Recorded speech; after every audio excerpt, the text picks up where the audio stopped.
Okay, it was a good night because I was pleased that our team played with an edge and an attitude and at a high standard, the ones I'm talking about. Didn't play down, to the competition. And that we emptied the bench pretty much and got a lot of people on the field, and I was happy for them too because we had a lot of young people make plays, created some turnovers defensively, and so it was a good night. Matt and Zach. What should I ask you about Curt Schwartz? You mentioned last week you thought he played pretty well, but there's some things he missed tonight. He seemed really sharp, hit some big plays. Just your thoughts on how he did. Yeah, that's what I saw too, and I hate to make an evaluation of anybody until I watch the tape the next day, but that's what it appeared to me also, yeah. Zach on your left and this. You talked about playing with an edge last week. You talked about that 21-0 lead, then maybe just not playing with the lead the way you wanted Right. to. I recognize the competition being whatever it is. Just how important was it in your mind for the offense in particular to just keep going out there and stacking good drive after good drive? I think you scored on like 9 straight. No, I think it was equally important for the defense to stop them because it's offense, defense, special teams. About 40% of your plays are on offense, 40% on defense, and 20% on special teams. And you need all three phases to do really well. And so the defense was doing their job too. The only thing I wasn't pleased was the end of the half. We let them, kick a field goal. But it was good. There were plays out there, and we threw and caught the ball well and protected well. And that's, our goal. We wanted to clean those penalties up and protect the quarterback better than we did last week. And I thought the second half, we really established even more dominance. And then got people involved and they made plays, young people involved and they made plays. Is on your left and Jack. Yeah, Curt, you mentioned in your intro and you mentioned earlier in the week about fighting human nature. Did you have a good sense that the message had gotten through during the week and with the week of practice? And what buttons do you push differently during the week to sort of get that message through? Yeah, I did. I thought every day built on the last. Tuesday wasn't a great day, and talked to the team afterwards about it. I don't talk to the team after every practice. Most of them I do, but had some things to say, and I had a captive audience, and they applied it the next day, and we had a really good day. The day before the game, we went out in shoulder pads and helmets and practiced. The day before the game because we had to do red area work. And then they were charged up in the locker room before the game, and came out and played pretty well. It appears. Jack on your right, Zach B.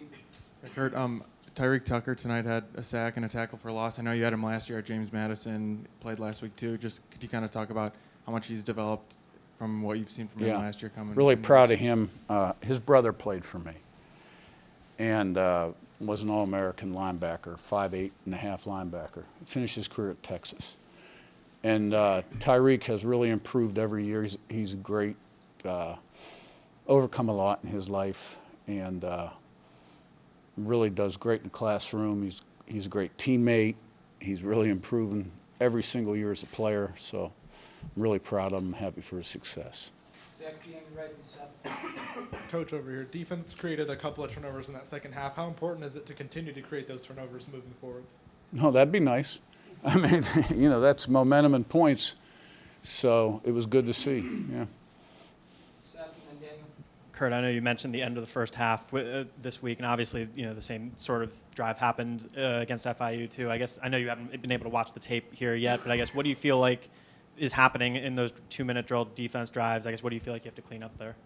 There were probably a couple mistakes in there. I think we had subbed a little bit at certain positions also, and I don't want to speak on it too much without watching the tape.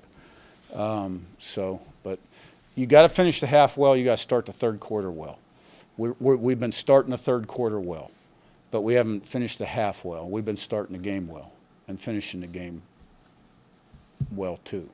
So there's a lot more positives, but like just about 98% of teams in the country, we got a couple things to work on and improve on. Daniel right in front and Sammy. Yeah, as much new as you all have, how important, how valuable is it to have this kind of period of like a small ramp up heading out west for this start of conference? We play just next week? play them. You show us the schedule, we play them. I get them ready to play, put them in the best positions.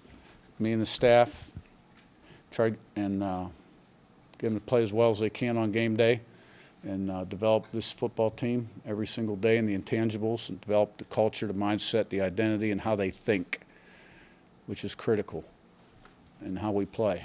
So the schedule is what it is, and we'll enjoy this one and think about the next one tomorrow or Sunday.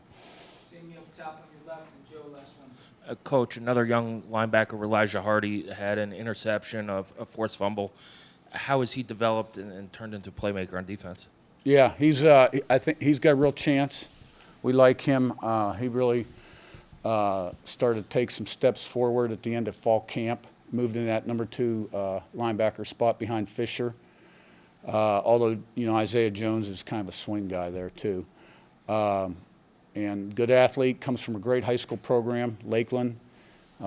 Family of athletes that have had success collegiately. And he looked really good. He caught that ball, showed good natural hands, good movement getting in there. And the other young guy got involved tonight too, Charlie Becker, receiver, who we brought up this week and had a nice week of practice. So good to see those young guys making some plays early in their career. Joe on your right, last one. Coach, right here, 6 yards per carry last week, 7 yards per carry this week. How important is it to have the offensive line and running back room really start to gel in these early weeks? Well, some of it's relative to who you play too. I hope if we have those kind of numbers later in the season, then we'll be a hot item on the clinic circuit. So, we're just doing the best we can every single game and put the best plan together for next week.